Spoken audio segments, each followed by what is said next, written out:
अब मैं आज मुझे मौका मिला है यहाँ पर बोलने का, तो मुझे अंदर से इतनी फीलिंग आ रही है कि मैं आपको बता नहीं सकता।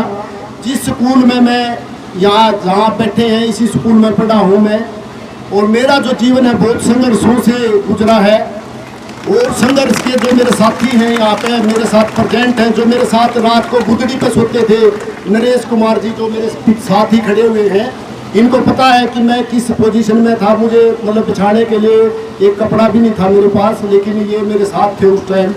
तो मैं मुझे वो दिन याद आते हैं इनके साथ जब मैं यहाँ पढ़ता था। लेकिन मुझे डिग्गी में पढ़ता था, मेरे घर में लाइट भी नहीं थी, और मैंने वो काम किए यहाँ पे जो मतलब बहुत ही डिफिकल्ट होते हैं। सब्जी बेचना, कुल्फी बेचना, रिक्शा चलाना, 3 व्हीलर चलाना, मैंने सारे काम किए, कोई काम नहीं छोड़ा मैंने।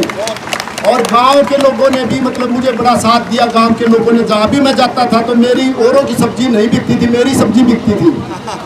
जो माताएं बहनें बैठी हैं उनकी सास अब बूढ़ी होगी, मेरी चाची दादी ताई जो हैं वो मुझे बड़ा आशीर्वाद देती थी। उसी आशीर्वाद से मैं आगे बढ़ा।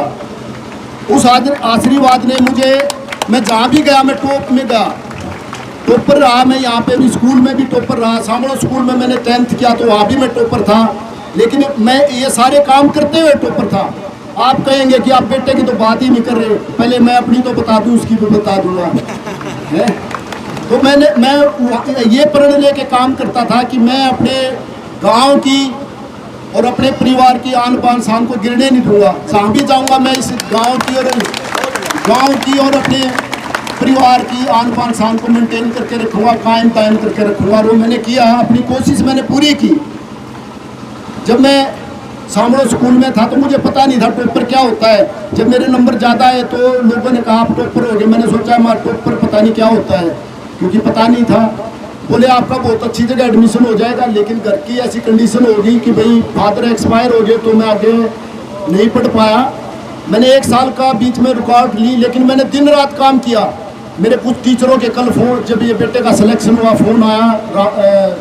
रामकली से थे हमारे टीचर, और छोटी सामड़ों से थे चंद्र सिंह दैया जी, उनका फ़ोन आया परसों। मुझे बड़ा अच्छा लगा कि सर ने मुझे फ़ोन किया और कहा कि बेटा ये आपने झंडे गाड़ दिए।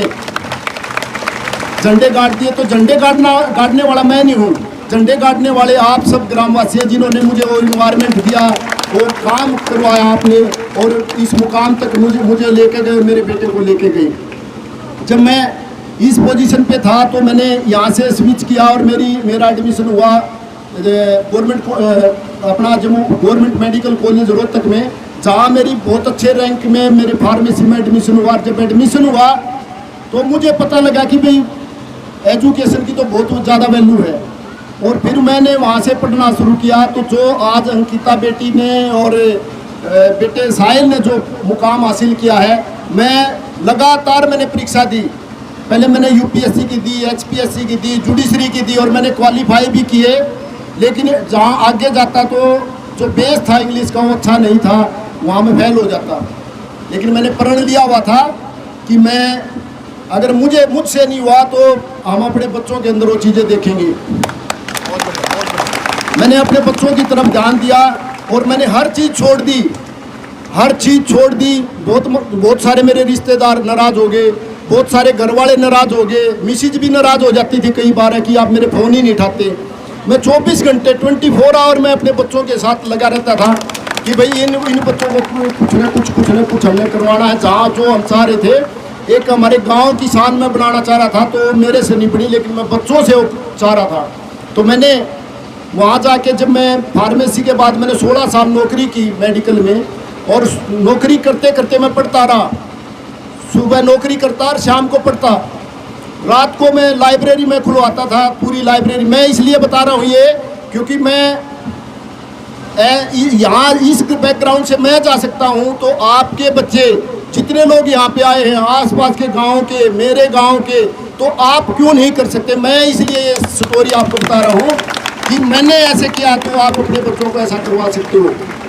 तो वहाँ से जब मैंने नौकरी करते करते मैंने LLB की, LLM की, PhD की, और PhD करने के बाद मैं असिस्टेंट प्रोफेसर लगा, और एट प्रेजेंट मैं एसोसिएट प्रोफेसर हूँ वहाँ डिपार्टमेंट ऑफ लॉ में। तो मेरे बहुत सारे साथी यहाँ पे आए हुए हैं, वकील साथी हैं, जजीज भी आए हुए हैं। मैं उनको नाम नहीं लेना चाहता क्योंकि ये ऐसा स्टेज है। बहुत सारे जजीज आपके बीच में मेरे साथ, मेरे पढ़ाए हुए जजीज हैं यहाँ पे, जो आपके साथ यहाँ पे आए हैं, मेरे साथ आए हुए हैं। तो मैं उनका भी स्वागत करता हूँ, क्योंकि मैं अब भी बच्चों को ऐसे मोटिवेट करता हूँ। अपने गांव के कुछ बच्चे वहाँ पे एडमिशन ले रखे हैं, अपने गांव की बेटियों के बच्चे वहाँ पे हैं, वो मेरे पास आते हैं, तो मैं उनको इतना मोटिवेट करता हूँ कि बेटा जब मैं कर सकता हूँ तो आप भी कर सकते हो ये चीज़। तो जब मैं वहाँ से ऐसे करते करते पहुँचा तो बेटे को भी लगा, जब मैं इनके पास जाता और मैं पढ़ता हुआ तो पापा ये पूछते थे, पापा आप कब फ्री होगे कि हमारे साथ बैठ के खाना खाओगे, हमारे साथ बाजार में चलोगे। मैं कहता था कि बेटा मैंने पढ़ने दो, तो इतना टाइम नहीं होता था। उस चीज़ को इन बच्चों ने समझा और इन्होंने पढ़ाई शुरू की। तो जो बेटा आपके सामने बैठा हुआ है, ये भी मेरी तरह ही बहुत ही कहते हैं ना कि होनहार के होनहार जो होते हैं उनके पहले से ही दिखाई दे जाते हैं, ऊँट के पाँव पालने में दिखाई देते हैं। तो मैंने एहसास कर लिया इसमें। तो जब ये पढ़ने लगा तो ये हर क्लास में टॉपर है, डीएवी स्कूल में फिजिक्स केमिस्ट्री मैथ में टॉपर है। और जहाँ इंडिया की जो सबसे बेस्ट इंस्टीट्यूशन है IISc बेंगलोर, जहाँ किशोर वैज्ञानिक प्रोत्साहन योजना है, तो उसमें भी एक टॉप 100 में था, 15 लाख बच्चों में टॉप 100 में था। IIT में भी टॉप 100 में था। तो इसका IIT बॉम्बे जो इंडिया की सबसे बेस्ट इंस्टीट्यूट है, जहाँ पे करोड़ों रुपए का पैकेज मिलता है, इसने उन करोड़ों रुपए का नहीं देखा।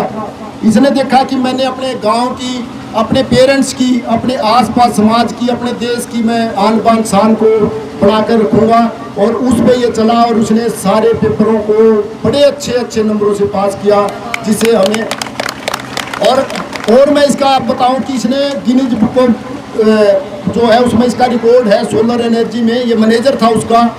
और एशिया का सबसे बड़ा टेस्ट होता है बॉम्बे में, जो इंजीनियर है उनको पता है, पूरे इंडिया की जो इंजीनियरिंग की इंस्टीट्यूशन है, IITs, NITs और जितने इंजीनियरिंग इंस्टीट्यूशन है उसका फंक्शन कराते हैं। उसका जैसे आपने कोऑर्डिनेशन किया सभी ने, कमेटी ने, वैसे ही वहाँ पे ये पूरे इंडिया की IITs का, पूरे इंजीनियरिंग कॉलेज का, उस कमेटी का ओवरऑल कोऑर्डिनेटर था, मैनेजर था ये सबका।